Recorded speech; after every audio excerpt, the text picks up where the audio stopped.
Hello and welcome back to Bridge the Gap. I am your host, Nikki Steinhauer, and today I want to start off with a little poem. But before we begin, I just want to give a courtesy that this episode I will be speaking just a little bit more slow than I normally do. There's a lot of information that will be presented in this episode, and unless you're from New Jersey and you can follow a story at a million miles an hour, which most people aren't, I'm going to be speaking more slow so that you don't get left behind and you're able to follow along. Now, if you are from New Jersey and talking fast is your normal, go ahead and find that playback speed button and increase it so that way you don't get annoyed and don't get exhausted of the conversation. Okay, with all of that out of the way, let us begin with our poem. This is a poem that is called A Poem of Resilience and Faith, and it says, in the quiet whispers of the night, when shadows loom and spirits fight, remember this, hold firm and true. The path you tread is meant for you. When doubts arise like stormy seas, and courage wavers like autumn leaves, trust in the source that's deep within, for strength and hope are bound to win. In every heart a light resides, a beacon bright through darkest tides. Believe in self, in dreams you weave, and in the divine always believe. The journey's long, though paths may bend. Each step you take, the world transcends. With faith as guide and trust as key, the stars align for destiny.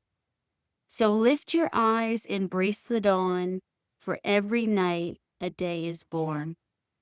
Keep holding on, stay true and brave.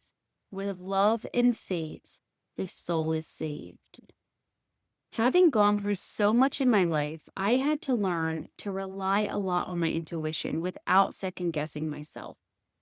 I understand now that intuition is very closely tied to the brain's survival mechanisms.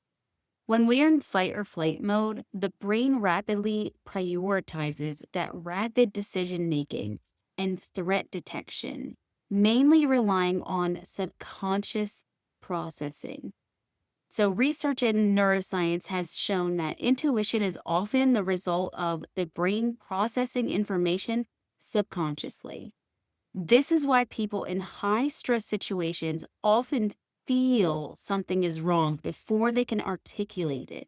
They can pick up on those energetic vibes in the room. The amygdala, a part of the brain involved in emotional processing, becomes hyperactive during fight or flight mode.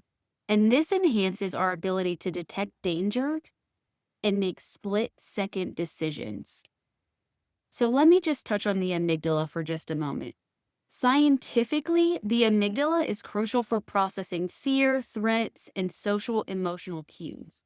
When damage to the amygdala occurs, it can lead to impaired recognition of fear and deceit, reduced emotional reactivity, and altered social behaviors. So people with an amygdala lesion, they may struggle to detect fear in other people's faces and have difficulty interpreting social threats such as lies or manipulation. This is especially relevant today when our sense of danger often means social exclusion or betrayal or deceit rather than physical harm, how we used to survive. Amygdala damage blunts unconscious emotional responses, making it harder to sense subtle social threats or dishonesty.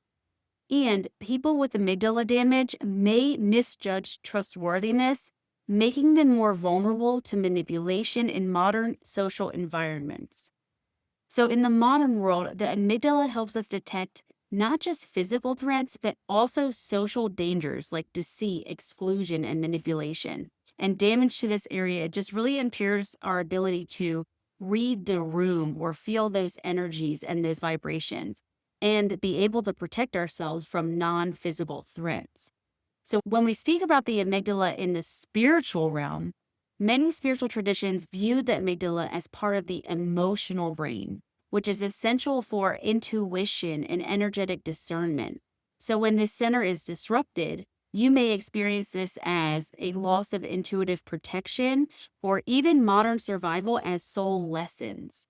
So, spiritual teaching suggests that a weakened amygdala disconnects us from our gut feeling, our first brain.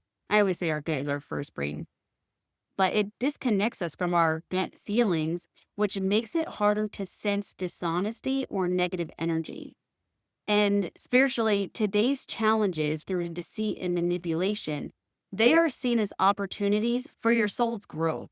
Learning discernment, setting boundaries, and trusting your inner guidance will help you evolve as a soul as you go through and gain the wisdom from these lessons. But evolutionarily, heightened intuition during fight or flight mode, it helps us survive by detecting predators or threats in our environments. So a few examples of this is just when a person is walking alone at night and they may feel this weird sense of danger when somebody's following them. This intuition is often based on those subtle cues such as footsteps or just slight changes in the environment. In high stakes situations, such as an emergency response, professionals rely on intuition to make those quick, rapid decisions. For example, a firefighter might sense that the building is about to collapse based on just subtle environmental changes and cues. Growing up in survival mode my entire life, as well as military training and my love for holistic wellness, has made a recipe for me to be a highly intuitional being. But my gifts go way deeper than just intuition. I have a deep connection with the divine source, with this field of information and universal consciousness that has helped me live my life. And it has helped me and been a crucial role in the way that I help others through their healing journeys. I have been an empath my entire life, but now that I finally have been able to put up those boundaries, know my own worth, and trust my own instincts and intuition, I have learned to use discernment while I'm speaking to other people, as well as when I'm speaking to and receiving information from the universal field. My life has been forever changed in the best of ways. I have a deep connection with God, with divine source, with the universe that I cherish and I honor very deeply. And looking back in my childhood, this energy has been with me and around me my entire life. It has honestly been the only constant and the only stability that I have ever had throughout my entire childhood years. As an adult, instead of pushing this energy away or pushing against it because that's what I was told to do, because God's not real, believing in any of that spiritual stuff is for crazy people, I no longer push it away, but I embrace it. And I've learned more about myself, more about other people through all of the shadow work that I've done. And I've learned more about other people on just such a deeper level. And Spirit has shown me things that were never in my view or in my perception before. And I now receive divine, beautiful downloads to help my clients move through the obstacles in their own lives with beautiful precision and confidence. And I never would have gotten this far without God, without the divine source, without the universe having my back. Listening to my intuition and giving guiding information to help others step into the best versions of themselves, it never would have crossed my mind.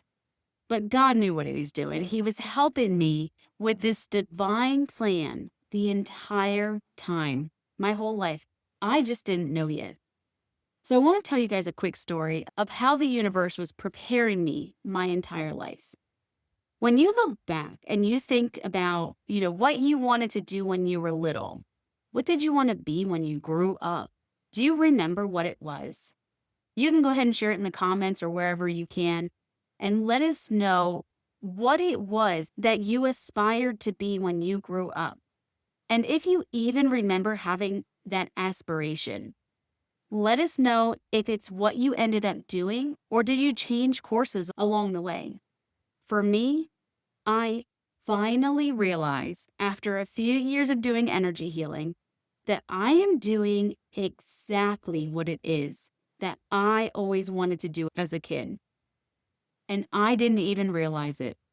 As a kid in fourth grade, I had this friend that used to pay me 10 cents to give her advice.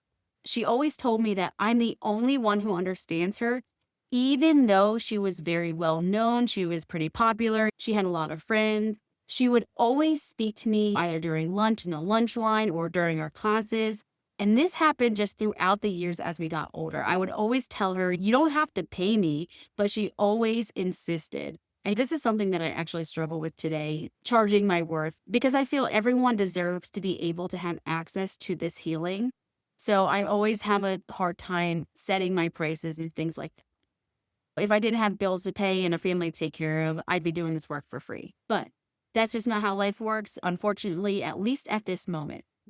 So my friend, her name was Annalise. She was just such a beautiful and vibrant woman.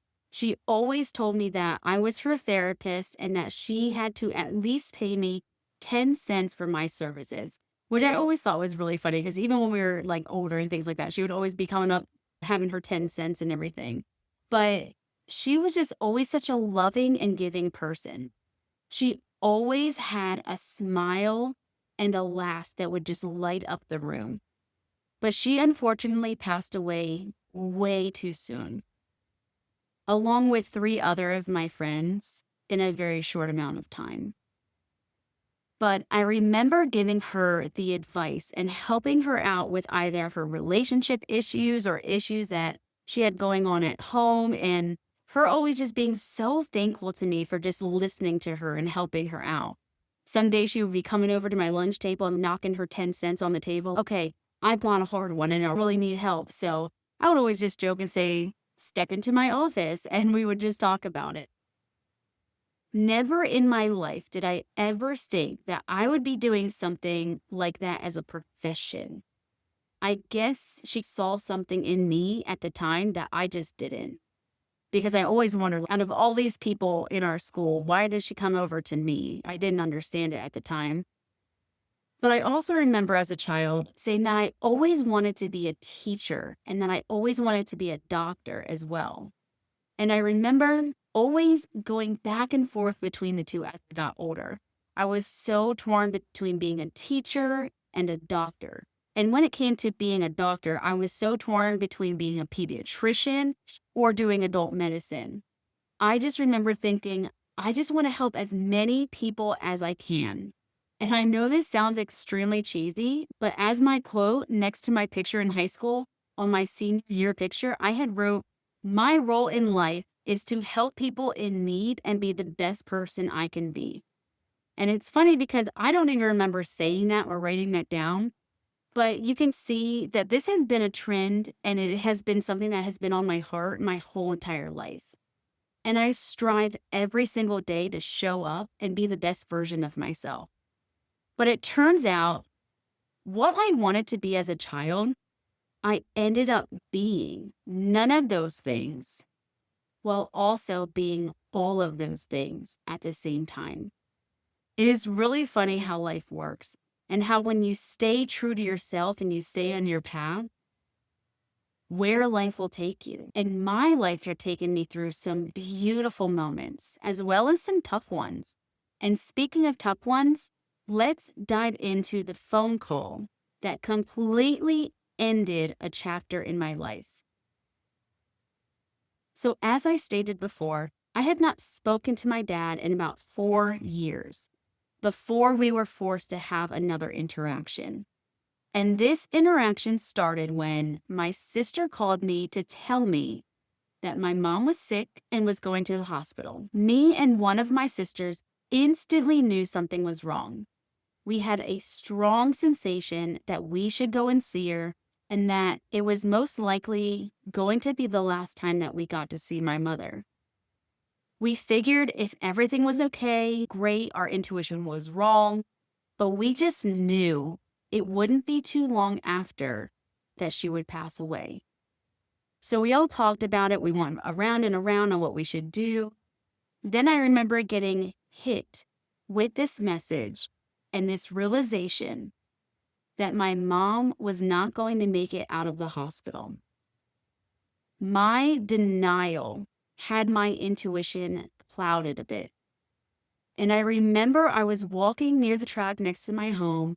I was on the phone with my sisters and my brother, and the message just came to me out of nowhere. And it was just overwhelming. Again, I was just still in denial until one of my sisters said, I just have a feeling she isn't going to make it. After I heard her confirm my same feelings, I couldn't run from this message. I couldn't hide and I couldn't push it off. So I agreed with my sister and I said, I think we all just need to go see her. We spent the rest of the night scrambling, looking at flights, trying to get everyone's ticket bought. We scraped up all the money so everyone could go and be there with her.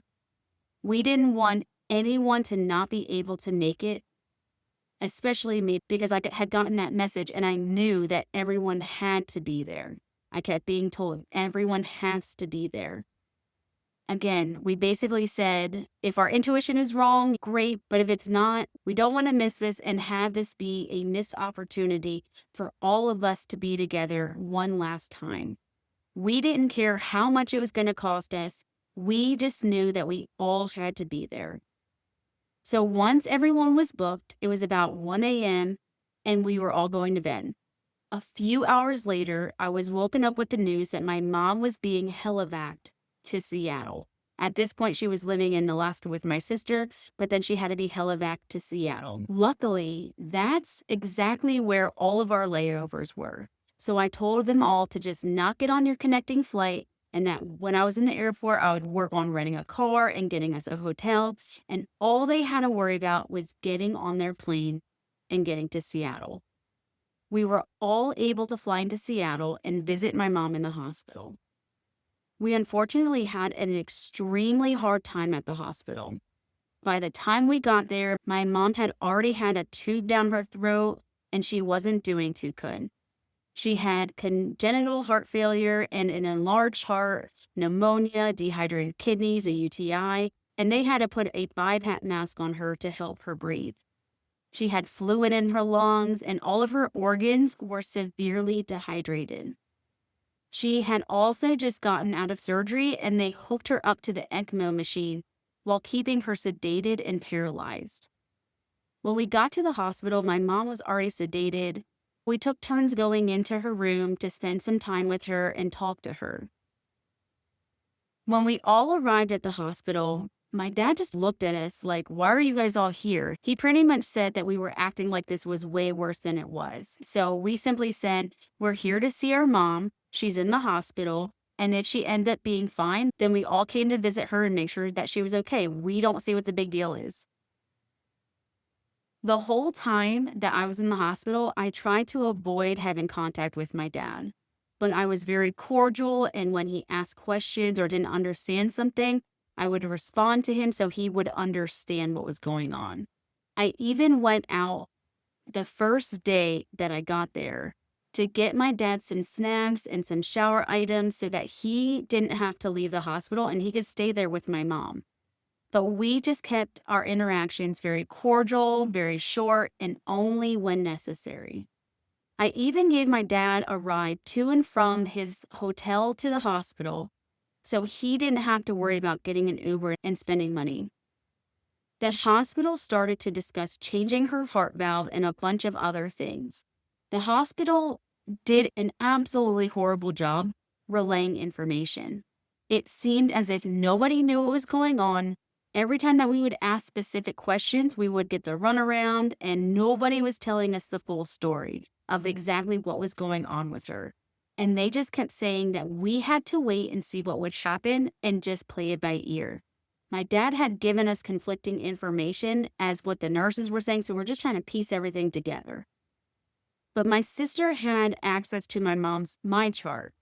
And the information that the nurse kept giving us did not correlate with the results that were showing in her MyChart. So this just left all of us extremely confused because the chart was saying one thing and the doctors and nurses were telling us a different thing. My mom had to be put on life support. And again, we weren't getting any answers to any of our questions. So I'm not sure if my dad just told the nurses to just keep us out of the loop and just tell him what's going on or what exactly was going on. But for some reason, we were looking at the mind chart and everything that everyone was telling us, meaning me and my siblings, it completely did not align with anything that was going on with her chart. And it finally got to the point where we told the doctors that we would like to have a sit down and go over everything from start to finish to where we are now of what happened and what is exactly going on and what our next steps moving forward is going to be. The doctor agreed to sit down with us all and he explained everything. And you could tell that he was holding back. So we just kept saying, can you please be 100% honest with us? Like, we can handle it because we keep looking at the my chart. We see the result and what you guys keep telling us is not adding up. So he did say that my mom's condition was severe and that they were taking everything one step and one day at a time. The doctor said that at the Alaska hospital, she had pneumonia, congestive heart failure, kidney failure. Her valve got worse over time and was working overtime, which resulted in backflow and blood into her lungs, which had spiraled into what she's dealing with now, why she had to be on life support and everything. He said that the ECMO is working her lungs and that we would have to transition her all in a few weeks. He said nothing was responding due to how sick she was. He said neurologically, she was just not getting enough oxygen and that they were talking to the medical team to see how they could fix the valve in her heart. When we got there in the morning, she did have blood coming out of her mouth, and the nurse and the doctor said it was possibly the tubes that were putting pressure on her mouth. And when they did the echocardiogram, it could have cut her mouth and was causing irritation. He said in the short term, they were trying to continue to get her off of the sedation medication and see what her body responded to. He said that morning that she was not highly medicated and she was using less medical support. All of the nurses and all of the doctors were sure that my mom was going to be okay, or at least that's what they kept trying to portray to us. We just kept hearing, she's doing so well, she's fighting, she's doing such a great job, all these things. We were just waiting for her to do a little bit better so that she could have her open heart surgery. One of my sisters had to be dropped off a day prior to everyone else because she was pregnant and she needed to go home. So she had left that Sunday night and got home that Monday morning. And then I had to drop off my other sister. While we were at the hospital, my mom kept having these repetitive movements and doing the same thing over and over again. So we thought that she was having a stroke. But the nurses assured us that she was in fact not having a stroke and that there is no sign of her having a stroke. So we had requested over and over again for them to do an EEG that Monday morning. We finally got the results that night and they told us that the EEG results had no abnormal findings and no seizure-like activity. We got these results around 6 p.m. Monday night, so it was a relief. And then I had dropped off my brother at the airport later that night. My sister, who had access to my mom's my chart, was confused because on the my chart, it was showing that my mom was having seizures. And we kept reading the results and we just didn't understand because it said that she was having seizures on the my chart. The doctors had said that everything came back fine. So we were extremely confused. Then my other sister and I were going to be flying out that next day on Tuesday. So at this point, it was just me, my sister, my dad, still at the hospital. I had already checked out of my hotel because I was just going to spend the rest of the night in the hospital with my mom. But my sister wanted to get some rest, and she was going to stay with my dad at his hotel that night. I told her that I would come pick her up in the morning, but she had asked and basically begged me to stay with her at my dad's hotel. I did not want to, but she didn't want to be alone. So I said, okay, I will come and I will do some laundry and then we will just leave first thing in the morning. As I was doing my laundry, my dad was in the common room near the laundry room. My sister and I sat at the table as my dad was on his iPad and my sister and my dad were conversing. My dad tried to talk to me during this time, but I gave very short, quick answers because I did not feel comfortable speaking to him. But I tried to stay as cordial as I could for my sister. As we were all sitting there, my dad got a phone call from the hospital. It turned out that the EEG determined that she actually was having multiple strokes and that she had bleeding in her brain and that there was nothing left that they could do. She was no longer eligible for open heart surgery, and they told us that we would have to make a decision whether or not to take her off of life support. The nurse was on speakerphone, so me and my sister heard everything, and we just began crying. After my dad had hung up the phone with the nurse, he looked straight at me and said, "Your mom didn't even know that you loved her." And I said, "Excuse me?" Because I'm over here in my emotions, just hearing that I have to take my mom off of life support after everyone assured me that she'd be perfectly okay. And now I have to cope with the decision that I have to take my mom off of life support. So I just said, "Excuse me?" Because my dad had no idea the relationship that I had with my mom. He didn't know that for years after the situation that happened in Texas between me and my mom and me putting her in jail, that my mom and I made up and we began talking again and we moved on from that situation that had happened in Texas. He had no idea that my mom supported my business, that I would pull cards for her and I FaceTimed with her on the phone and she bought things from my shop and that we would text each other and communicate. So he had no idea what my relationship with my mother was. Yet, because he had just got devastating news and didn't know how to handle it emotionally, I became his punching bag once again. So I said, "Excuse me? You have no idea what kind of relationship I had with my mom." Where he replied with, "Your mom didn't even know that you loved her and you kept your kids from us," and just started digging in with all of these lies and accusations. So I got loud and I stood up for myself. But he just kept coming at me. And for the first time in my life, my older sister stepped up for me.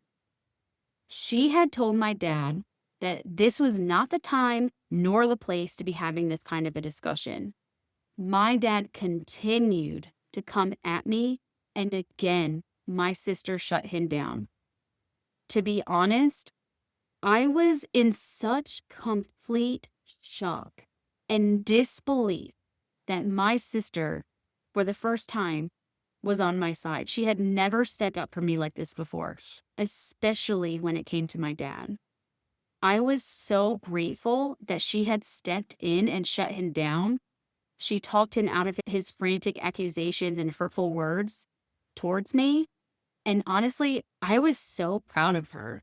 Even though she was hurting just as bad as I was, she was able to de-escalate the situation and she stepped up for me. She was on my side. I finished up my laundry and I uncomfortably went to bed in the same room as my father. The next morning, we were all going to go up to the hospital together to see my mom for the last time. Because my mom never would have wanted to live in that state and just be on life support. In fact, she never even wanted to have a tube down her throat, but my dad convinced her that it would be best.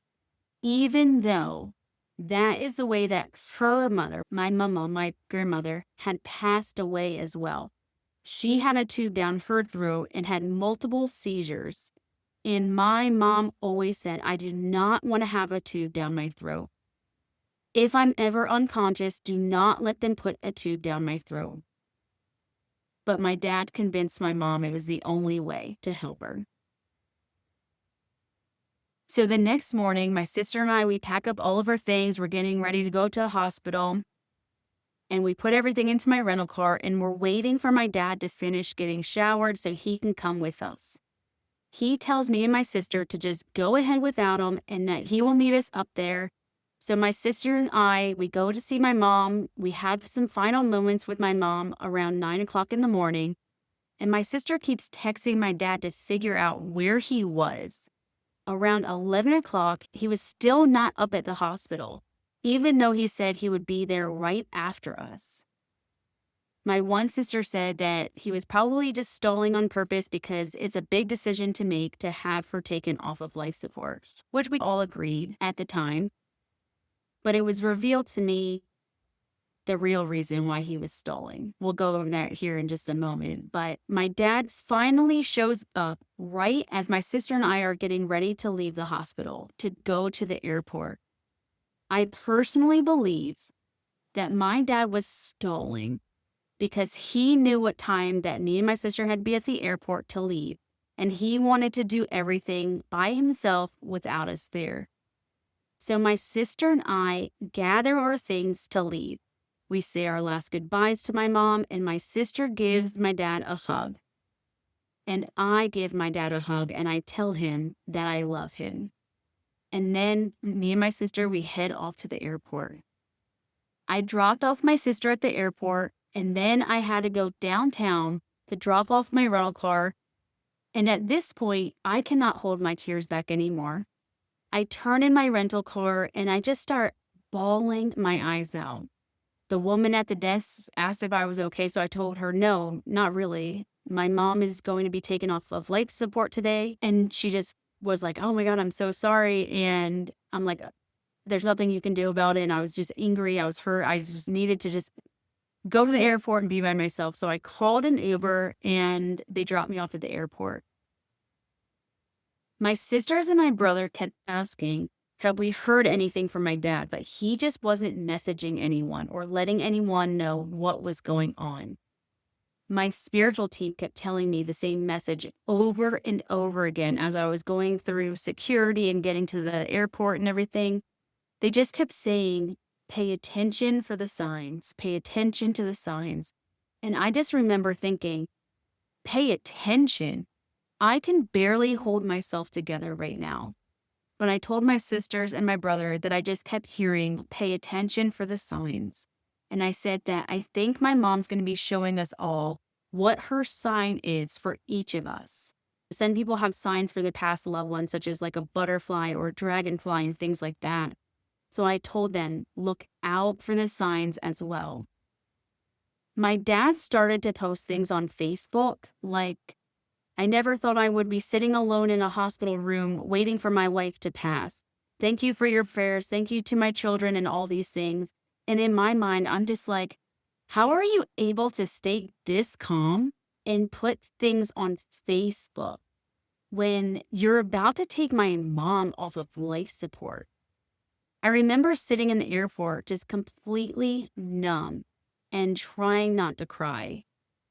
Right before I was about to board my flight, my siblings FaceTimed me because my dad was having all the tubes and everything taken out of my mom's mouth so he can finally take her off of life support. I couldn't be on FaceTime to watch my mom take her last breath. And even though I was angry that I was not able to FaceTime and be there with my brother and sisters, I kept getting this overwhelming feeling that it was okay. I kept feeling my mom around me, and I kept hearing, you're not supposed to be on the FaceTime with them when this happens. So I was even more angry because I wasn't sure at the time if my dad just waited until he knew that I was going to be on the flight to finally take her off of life support. So I was kept out of the loop, and he made it so that I couldn't be there on the phone with my mom as she was taking her last breath, or that this was all part of the divine plan. Later on, I did get the message that, yes, that's exactly what my dad was doing. He was waiting to take me out of it so I didn't get to experience that with my mom. But I trust God and I trust the universe. So I just told my sisters and my brother that I couldn't be on FaceTime anymore and that we're about to take off, and then I would let them know when I landed. So luckily, I had the window seat, so I kept looking outside, keeping my body towards the window as the tears were running down my face. I just kept feeling this overwhelming sensation of not being alone, and just like angels were hugging me and surrounding me. As I was flying and looking out the window, I had seen the most incredible light show that I had ever seen on an airplane. And I knew that was my mom. And I knew that my mom was with me. The sun had a full rainbow that completely surrounded it. A huge, beautiful circle of all the colors. And then, as the flight continued, the sunset created this beautiful, luminous light that radiated on the horizon with vibrant red, orange, yellow, blues, purples, and the stars were so bright. It was such an incredible experience that I can't even fully describe or to put into words. But I knew that my mom was with me. And I knew that she was there with me the entire time as I was watching this beautiful transition from day to night happen. I knew that we were just sitting there watching the sun go down together. This was definitely an experience that I will remember for the rest of my life. The beauty, the signs, the feelings, the energy, it was all just so perfect and beautiful. After I had landed, my brother and sister had told me how they were all on FaceTime and they all got to watch my mom take her last breath and all of these things. But nothing will ever compare to this amazing experience that me and my mom had together during that flight.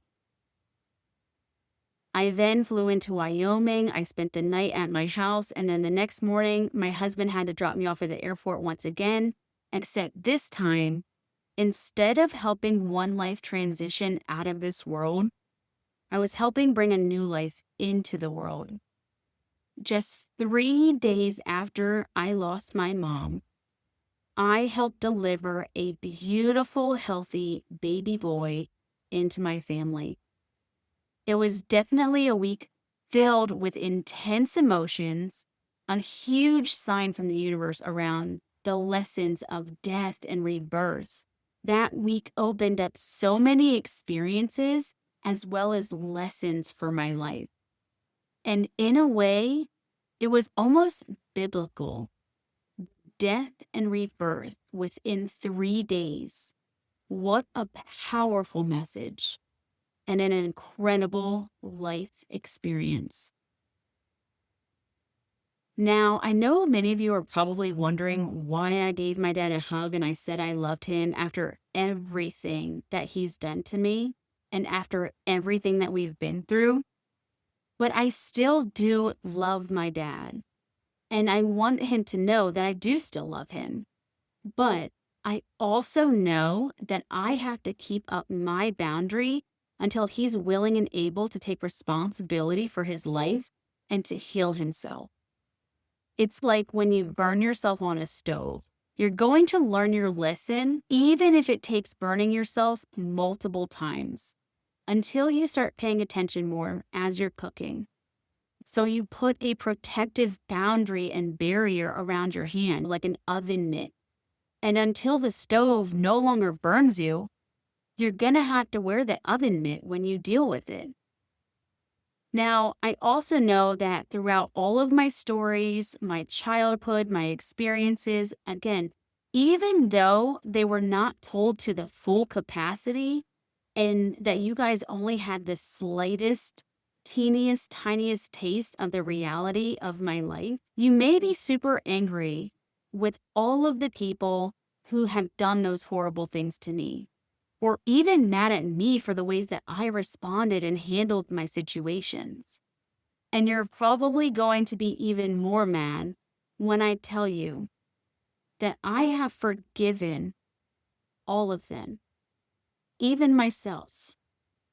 You must understand, I love my dad, but I also hate his actions.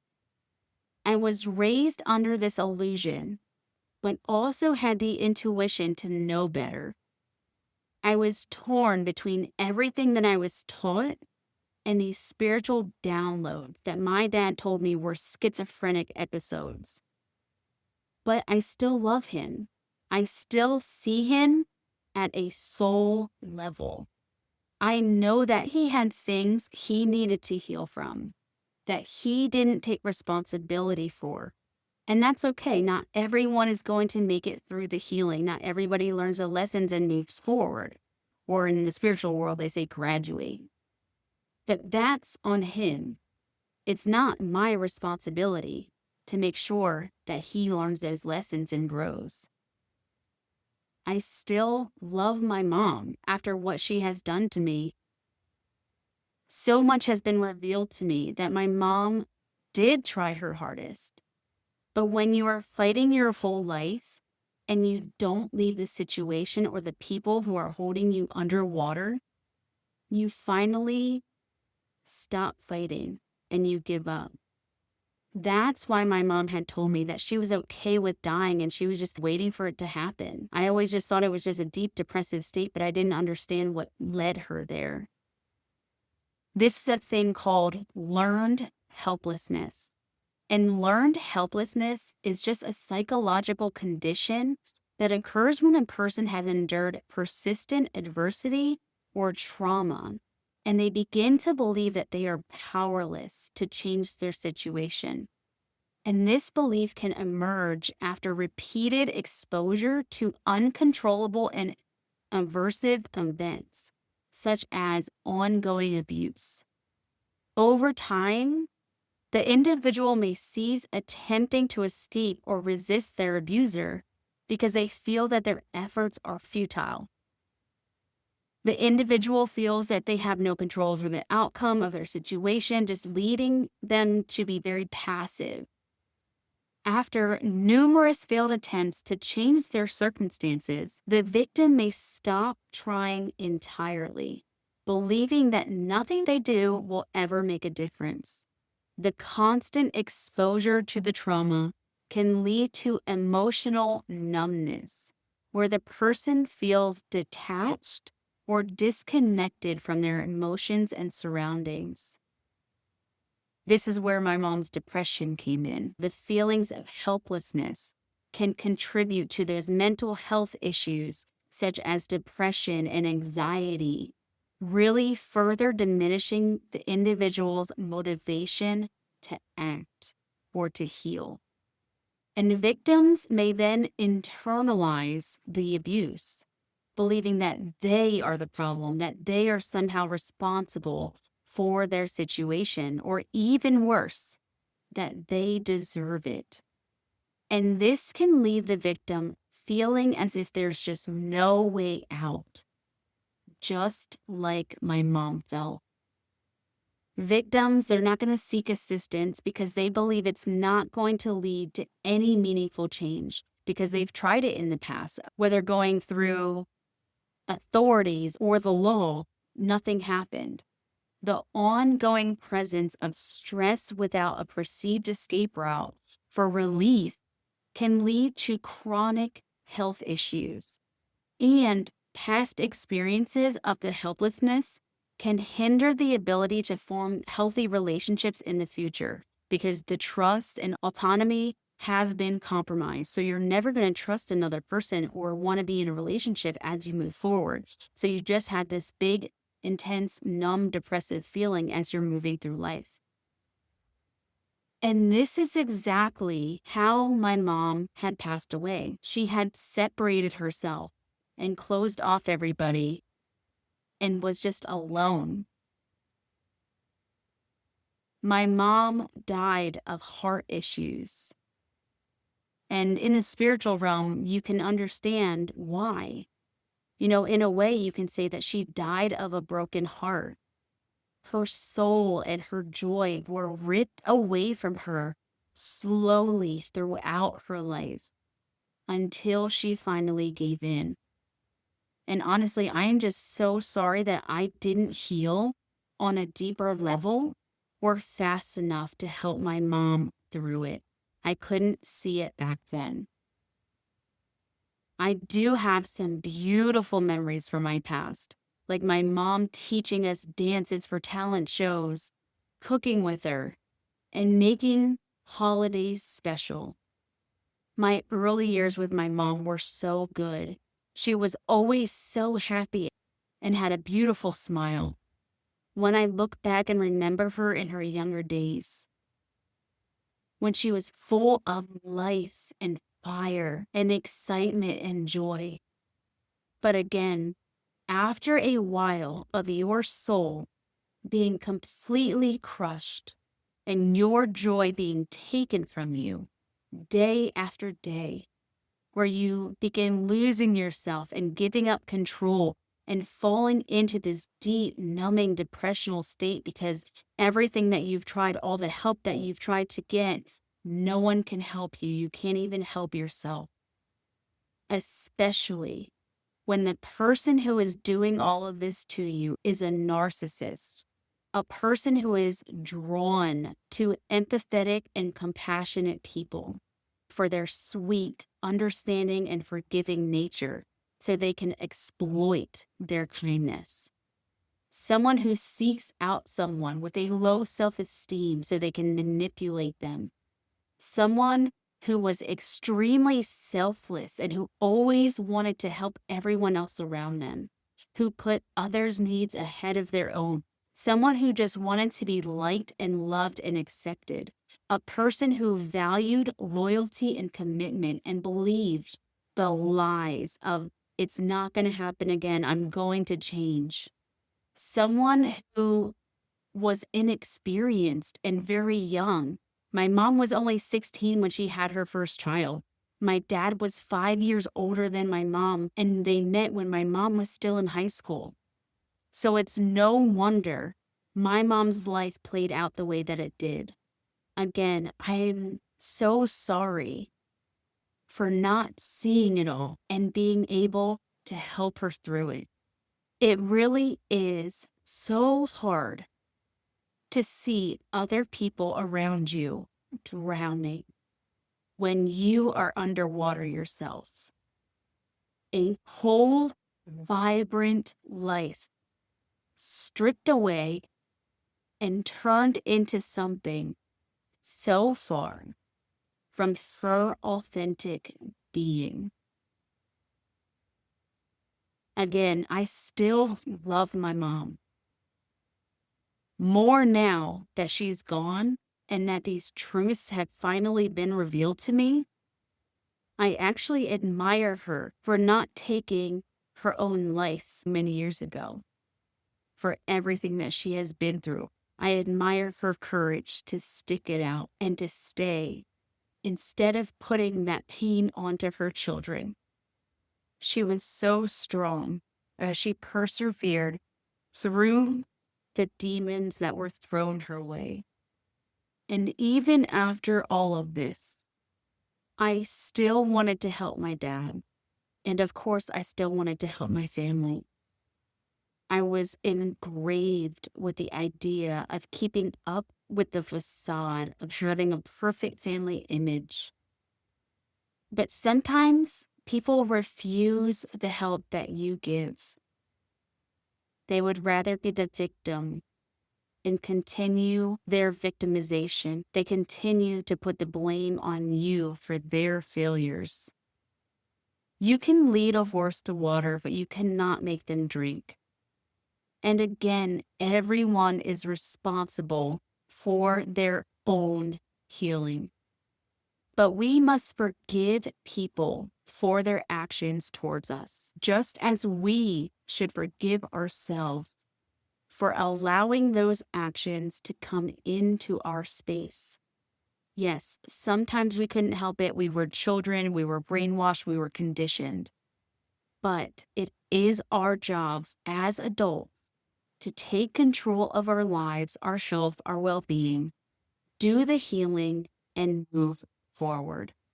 Create those boundaries and determine who you are and who you want to be to bridge the gap between those two people and those two destinies.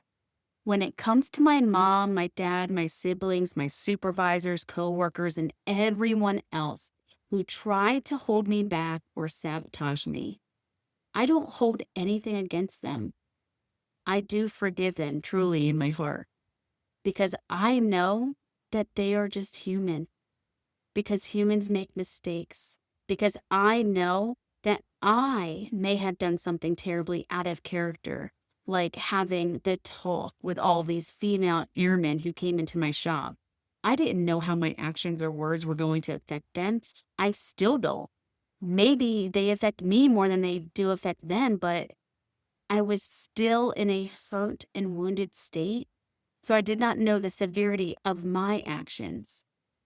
But I do understand now that I was unaware then, completely unpresent, not fully embodied, not in my full capacity, for I knew not what I should have done. That's why they say ignorance is bliss.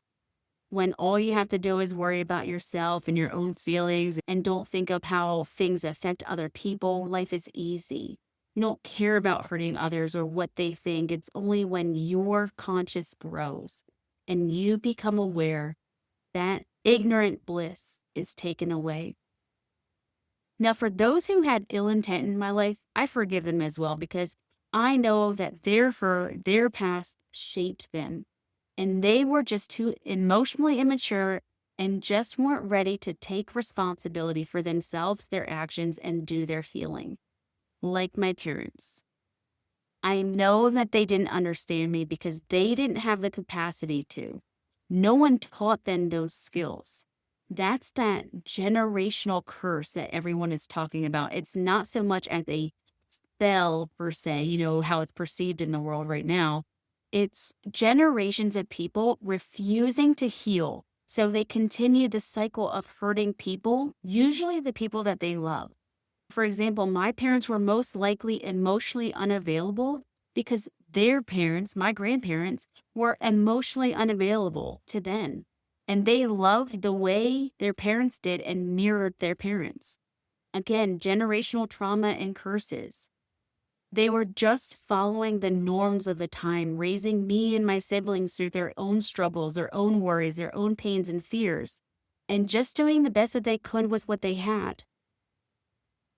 Now, when it comes to my siblings, I forgive them too because we were all trying to survive. We were all in survival mode. We were all raised in a violent environment where we were pit against each other. What we were taught is what we knew. It's how we were conditioned. We all fought for the limited love that was available.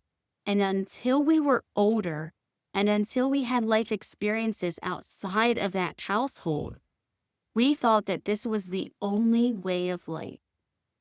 Now that we have stepped back and healed through our trauma bonding, we were able to heal on such a deep level that helped us trust and uplift each other, as well as piece together and validate many of the events that had occurred in our lives. We could piece together the truths. And for those who don't know what trauma bonding is, it is just the deep emotional attachment that develops between an individual and their abuser during a cycle of abuse. The bond is often described by a pattern of intense emotional highs and lows, where periods of affection or reprieve from abuse are interspersed with episodes of abuse or manipulation. These bonds can make it extremely difficult for the victim to leave the abusive relationship, despite the negative impact it has on their well-being. Some characteristics of a trauma bond are intermittent reinforcement, emotional dependency, cognitive dissonance, and isolation. So the abuser alternates between violence, manipulation, or neglect in periods of kindness and affection, creating a cycle that reinforces the bond. The victim may become emotionally dependent on the abuser, often feeling like they cannot survive or function without them, creating that emotional dependency.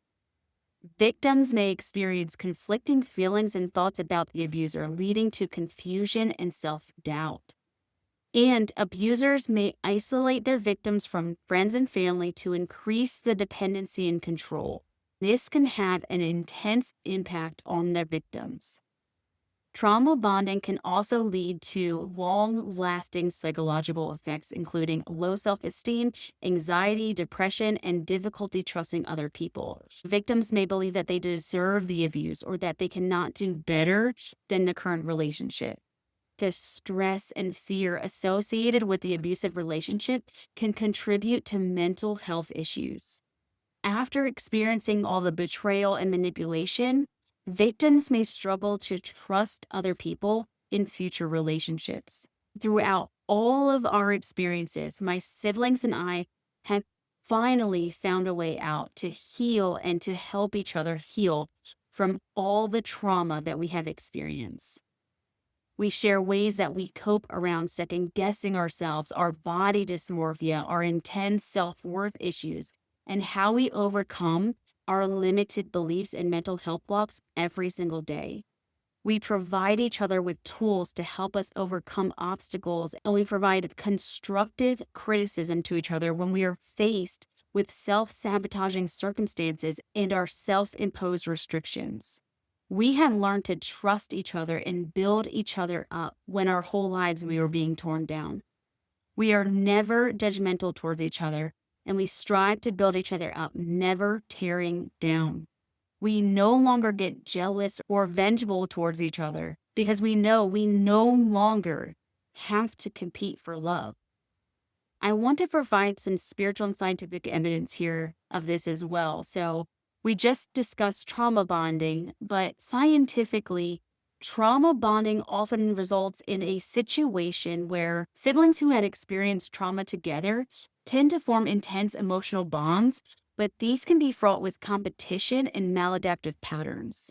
Some ways that this can show up is through excessive protectiveness of the other siblings, or intense competition or rivalry, and even sometimes a significant emotional response to a sibling's pain or them being upset. When parental love is perceived as scarce, especially in dysfunctional or narcissistic families, siblings may feel compelled to compete for affection, approval, and validation. And this rivalry can lead to low self-esteem, emotional insecurity, and difficulties in adult relationships. Spiritually, many teachings say that siblings choose each other before birth to work through karmic lessons, often involving competition, jealousy, or abandonment. And this competition or sibling rivalry is seen as a catalyst for growth, helping each soul learn self-worth, boundaries, and unconditional love. This spiritual growth involves recognizing these patterns, healing old wounds, and choosing compassion over competition to help break the cycles. Siblings can choose to heal and transform these dynamics through their awareness and through forgiveness. Now, when it comes to competing for the scarce amount of love that was provided, narcissistic parents often assign rigid family roles such as scapegoat, the golden child, and they foster competition to maintain control. These parents may undermine their children's achievements out of jealousy or fear of being outshined, perpetuating intergenerational competition and psychological harm, just like my dad did between me and my sister with our sports, with school, and things like that. And he would never tell us that we were doing good. He would always criticize the tiniest mess ups that we did. While this leaves children of narcissistic parents at a higher risk for anxiety, depression, and difficulties in forming healthy relationships, basically exactly how me and my siblings walked through our early adulthood years, the parental sabotage is driven by the need for superiority and control. The sibling rivalry is exacerbated by parental favoritism and emotional neglect. And the long-term psychological harm that results is an increased risk of mental health issues and maladaptive coping, leaning on drugs or alcohol, or having avoidant behavior and hiding your true feelings from other people rather than asserting your own opinions and emotions. Narcissism is seen as a manifestation of the ego and a disconnection from your higher self, leading to jealousy and sabotage. Sabotage is viewed as an unconscious attempt to maintain energetic dominance within the family system. Spiritual growth involves breaking free from these patterns, again through self-love, boundaries, and forgiveness. So the energy of narcissism is ego-driven, rooted in spiritual lack and need for external validation. The energy of jealousy is fear-based. It reflects a scarcity mindset and separation from the divine source and from divine unconditional love. The energy behind sabotage is energetic competition, projection of wounds, and an attempt to maintain dominance.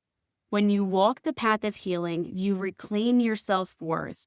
You learn how to set boundaries, and you're able to connect to a higher source that's filled with love. So that competition is no longer required. Modern neuroscience and spiritual traditions, they both affirm that our deepest emotional and relational challenges, whether they're rooted in brain function, family trauma, or spiritual contracts, are opportunities for growth and healing. The amygdala, once essential for physical survival, now helps us navigate complex social threats. Sibling rivalry and parental sabotage, while painful, can be understood as both psychological patterns and spiritual lessons, inviting us to break cycles, reclaim our self-worth, and foster a more authentic connection with ourselves and with Source. When it comes to people being jealous of other people's success, they often try to sabotage it in any way that they know how to. And sometimes this can be conscious and sometimes this is unconscious. But in my case, I know that it's never about me. It's always about other people's insecurities. When someone is doing better, it forces the people around them to look at themselves and compare. It's just human nature. It's how we're wired. And when someone feels inadequate or they feel like they need to work harder to compete with you, they don't want to do the work. They will criticize you, talk behind your back, and tell you that you shouldn't go for your dreams or even place their fears onto you so that you don't follow through with your desires. So it doesn't force them to get out of their comfort zone. People like being comfortable. Change is uncomfortable. And when you're poking at someone to do better and they would rather stay stagnant than see you succeed, they will do anything to pull you back down to their level and stand in your way. Again, sometimes this is conscious, sometimes it's not. And this is the same thing with narcissistic parents. They want to live through their children's achievements, but they don't want their child to accomplish more than they did. They don't want to feel inferior to their child, which is just wild to me. I hope that my children surpass me tenfold. But anyways, I really hope that over these past 6 episodes, you were able to get a little glimpse of where it is that I came from so that you don't have to feel like you need to go on this journey alone. I hope that you can understand that it doesn't matter where you are in life. It could be amazing. It could be that you're down in a rut, but there's always space for you to take responsibility for your life and change it in a way that aligns with you and your highest good. Whether that's putting up firm boundaries with the ones that you love and choosing yourself for maybe the first time in your life, or simply just making a decision to do the healing so your children don't have to go through the same cycles and patterns that you went through. To end those cyclic patterns, those generational curses. I hope that my story encourages you to take a stand in your own life and start walking the path that makes you feel whole. Whether you have support or if people think you're crazy, do what feels aligned to you. You are never put on this earth to please the people around you and to make sure that they are living their life at their highest level. You are not here to be their servant and to regulate their emotions for them.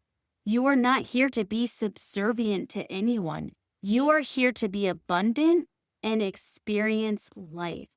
And abundance can look so different to everybody. To some, it's money, it's finances. To others, it's having a happy, healthy family and a home and go on vacations or just doing things with people that you love. But whatever abundance means to you, I hope that you can look inside of you and know that you are worth it. And then start taking the steps to accept it in your life. And I hope that you start believing so you can start receiving. So, this is all that I have for you guys on my life. And if you want to learn how to move forward and make a difference in your own life, go ahead, visit my website. It's IntuNikki.com. You can book a session with me, or you can join my private Facebook group page, Journey of the Soul Support Group, or simply download my free app. It has various guided meditations and videos that can help you start to live your life more abundantly aligned. Next week, we're going to be diving into how we can move forward in our lives. Over the next few episodes, I'm going to be going into detail and giving helpful tools to help you understand energy and start creating a path to your healing. Again, I want to thank you all for joining me along my journey, and I hope that even if my story touches one person and it helps one person heal, that I have done the job that my spiritual team said that I should do, helping one soul at a time awaken, align, and ascend. Until next time, everybody, have a wonderful, beautiful day. I love you all.